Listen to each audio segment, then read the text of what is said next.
Assalamualaikum warahmatullahi wabarakatuh. Perkenalkan, nama saya Yasir Ananda Junedi dengan stambuk B30121106. Di sini saya akan mempresentasikan tugas ujian akhir semester pada mata kuliah Pendidikan Agama Islam dengan topik utama yaitu yang pertama Ijtihad dalam Islam, yang kedua pluralisme dan toleransi, yang ketiga kebudayaan Islam, yang keempat politik dalam Islam, dan yang kelima moderasi beragama. Oke, materi pertama kali ini yaitu Ijtihad dalam Islam. Pengertian ijtihad dan kaitannya dengan Islam. Untuk memperjelas akan disebutkan dulu beberapa pengertian dasar. Ilmu pengetahuan atau sains adalah pengetahuan tentang gejala alam yang diperoleh melalui proses yang disebut metode ilmiah. Sedang teknologi adalah pengetahuan dan keterampilan yang merupakan penerapan ilmu pengetahuan dalam kehidupan manusia sehari-hari.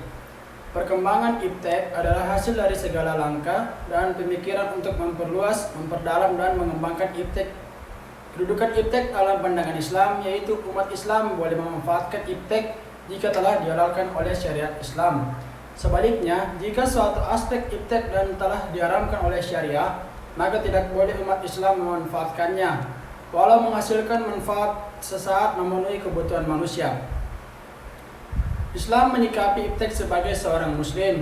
Kita seharusnya senantiasa memajukan ilmu pengetahuan dan teknologi tanpa perlu takut mengenai temuan-temuan yang berpotensi mematahkan kepercayaan kita. Karena sesungguhnya segala yang ada di bumi ini adalah hasil ciptaan Allah. Dampak perkembangan ijtihad terhadap nilai-nilai agama yaitu pengembangan ijtihad akan menjauhkan orang dari keyakinan akan kebenaran agamanya, dan pendalaman agama akan menjauhkan orang dari keyakinan dan kebenaran ilmu pengetahuan. Orang yang ingin menekuni agama cenderung akan menjauhi perkembangan ilmu pengetahuan dan teknologi. Materi kedua yaitu pluralisme dan toleransi. Pengertian pluralisme menurut Kamus Webster Revised Unabridged Dictionary, pluralisme adalah hasil atau keadaan menjadi plural. Keadaan seorang pluralis memiliki lebih dari satu tentang keyakinan gerejawi. Berarti beragam pemahaman atau bermacam-macam paham. Dari berbagai kamus pluralisme dapat disederhanakan ke dalam dua pengertian. Yang pertama, pengakuan terhadap keragaman kelompok, baik yang bercorak agama, ras, suku, aliran maupun partai, dengan tetap menjunjung tinggi aspek-aspek perbedaan yang sangat karakteristik di antara kelompok-kelompok tersebut. Yang kedua, doktrin yang memandang bahwa tidak ada pendapat yang benar atau semua pendapat adalah sama benarnya. Pandangan Al-Quran terhadap pluralisme. Al-Quran menjelaskan bahwa sejak awal penciptaan manusia oleh Allah SWT telah dikaruniai fitrah atau insting berketuhanan. Insting ini diartikan sebagai potensi seseorang yang cenderung menerima ajaran Islam. Hal ini disyariatkan oleh Allah SWT dalam Quran Surat Al-Rum ayat 30. Terjemahannya, maka hadapkanlah wajahmu dengan lurus kepada agama Islam sesuai fitrah Allah, disebabkan Dia telah menciptakan manusia menurut fitrah itu. Tidak ada perubahan pada ciptaan Allah. Itulah agama yang lurus, tetapi kebanyakan manusia tidak mengetahui konsep toleransi atau kerukunan dalam Islam. Yang pertama, pengertian toleransi. Toleransi berasal dari kata tolerare atau Latin yang berarti memikul atau bertahan.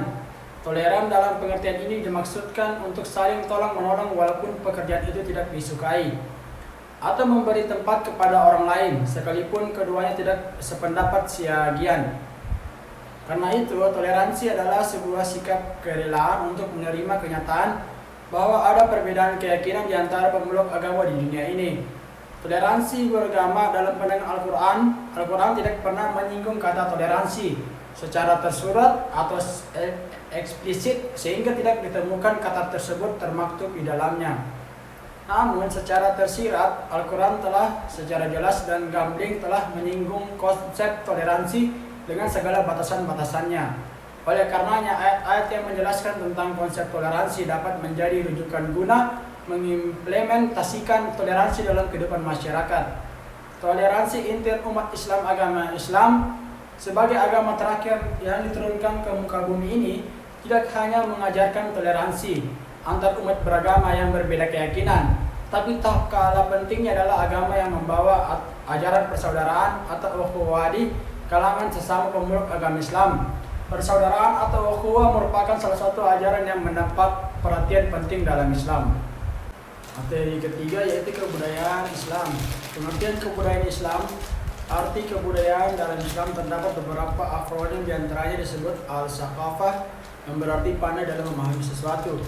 Kadangkala disebut al-hada yang berarti peradaban atau adab. Dalam Kamus Besar Bahasa Indonesia, adab diartikan kehalusan dan kebaikan akhlak kesopanan. Urgensi dan hakikat kebudayaan Islam. Islam adalah agama yang mengajarkan keseimbangan hidup bagi manusia antara kehidupan dunia dan akhirat. Keseimbangan ini terimplementasi dari semua ibadah yang disyariatkan oleh Allah SWT kepada hambanya. Senantiasa mengandung dua dimensi, yakni lahiriah dan batiniah. Kedua dimensi ini kemudian terintegrasi dalam konsep iman, Islam, dan ihsan. Dengan iman manusia diperintahkan untuk tidak menyembah selain Allah, sebab Allah lah yang telah menciptakan langit dan bumi beserta seluruh isinya termasuk manusia. Kemudian dengan Islam manusia diperintahkan untuk taat dan patuh pada syariat dan hukum Allah SWT melalui ibadah, baik yang wajib maupun sunnah. Serta ihsan, manusia diperintahkan untuk membangun karakter akhlak dalam dirinya, baik sebagai individu maupun makhluk sosial. Adapun unsur-unsur kebudayaan dalam tataran empiris, kebudayaan terdiri dari beberapa unsur. Oleh karena itu, menurut Sukanto, secara umum sistem kebudayaan dibagi menjadi 7 unsur, yakni yang pertama sistem bahasa. Bahasa merupakan sarana bagi manusia untuk memenuhi kebutuhan sosialnya, untuk berinteraksi atau berhubungan dengan orang lain, baik melalui tulisan, lisan maupun melalui gerakan atau bahasa isyarat dengan tujuan tertentu kepada orang lain. Yang kedua, sistem pengetahuan. Sistem pengetahuan bersifat abstrak dan terwujud di dalam ide manusia. Sistem pengetahuan sangat luas batasannya karena mencakup pengetahuan manusia tentang berbagai unsur yang digunakan dalam kehidupannya. Secara sederhana, pengetahuan adalah segala sesuatu yang diketahui manusia tentang benda, sifat, keadaan, dan harapan yang dimiliki oleh semua suku, bangsa di dunia. Yang ketiga, sistem organisasi sosial. Organisasi sosial adalah perkumpulan sosial yang dibentuk oleh masyarakat, baik yang berbadan hukum maupun yang tidak berbadan hukum, yang berfungsi sebagai sarana partisipasi masyarakat dalam pembangunan bangsa dan negara. Secara umum, organisasi atau institusi dapat dikelompokkan ke dalam 2 bagian besar, yaitu organisasi formal dan organisasi non-formal. Yang keempat, sistem peralatan hidup dan teknologi. Dalam kapasitasnya sebagai makhluk yang berakal, maka manusia berusaha untuk berkreasi dan berinovasi untuk dapat mempertahankan hidupnya. Sehingga lahirlah berbagai perangkat dan peralatan teknologi yang mereka ciptakan, mulai dari peralatan yang sifatnya tradisional sampai ke yang modern. Untuk itu, peralatan atau perlengkapan yang digunakan oleh manusia dalam menjunjang kehidupannya termasuk unsur kebudayaan dalam suatu masyarakat. Yang kelima, sistem mata pencaharian hidup. Dalam konteks ini digambarkan sistem mata pencaharian yang ada dalam masyarakat.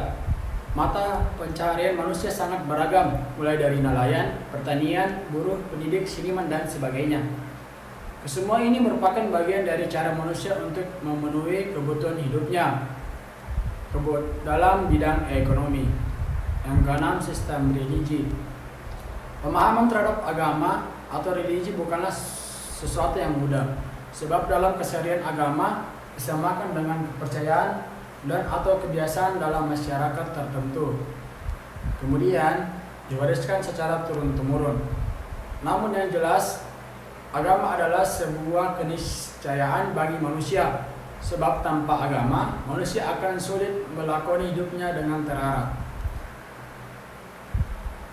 Terus kesenian, yang terakhir kebudayaan meliputi gagasan dan perilaku yang menampilkan segi estetika untuk dinikmati yang seringkali disebut dengan seni atau kesenian. Meskipun harus diakui standar keindahan itu berbeda-beda antar satu kebudayaan dengan kebudayaan lain, bahkan dari satu waktu dengan waktu lain. Dengan demikian, tidak ada standar baku dan universal.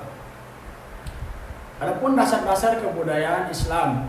Kebudayaan Islam pada dasarnya berpijak pada norma-norma atau syariat Islam itu sendiri.